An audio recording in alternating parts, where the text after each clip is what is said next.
My toxic trait as a baker is that I truly believe that I can create anything first time around. It could be dangerous when accepting orders, but so far I've had pretty good luck. I was asked to create a construction-themed pull-apart cupcake cake. I said, hell yeah. Well, I've never made one before. The way I see it, there's going to be a first for everything in my business, especially since it's only 9 months old.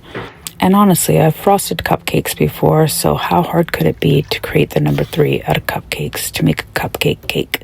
I got these MDF boards from Sugar Love Design. I made cookies and cream, white chocolate buttercream. It is delicious. This is kind of loosely what I'm trying to create. I went with 24 cupcakes, half cookies and cream, half vanilla, and here I am placing them, trying to get the perfect number 3. I needed to stand on a chair so I could really get that point of view, you know what I mean? It dawned on me that I need to glue these down with buttercream, otherwise they are going to slip and slide everywhere and it's not going to say the number 3 anymore. And that would be a complete disaster. Tell me why this right here was so satisfying to pipe until I ended up getting a chunk of Oreos stuck in the piping bag, but truth be told, I enjoyed this way more than frosting and icing a regular cake.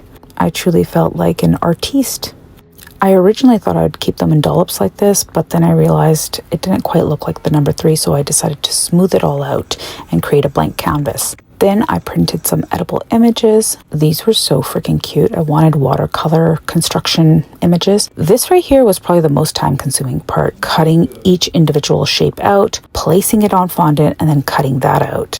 But once this part was over, everything else was smooth sailing. I mapped out where I wanted the edible images to be, and I felt like it was lacking dimension, so I put dollops of buttercream underneath and put the edible images on top to kind of, lift them. Added some crushed Oreos for dirt, some Pebble Rock chocolates, and this was the final result, okay? I know it's nothing crazy, but I am so proud of this. It looks so cute. Look at all these little images. This actually turned out so much better than I had imagined in my mind, and I was super thankful that when I sent this image to my client, she was also very happy with it, because if you know, it's always nerve-wracking when you send a picture and you're waiting for that response. Anyways, here it is all packaged up. Okay, bye!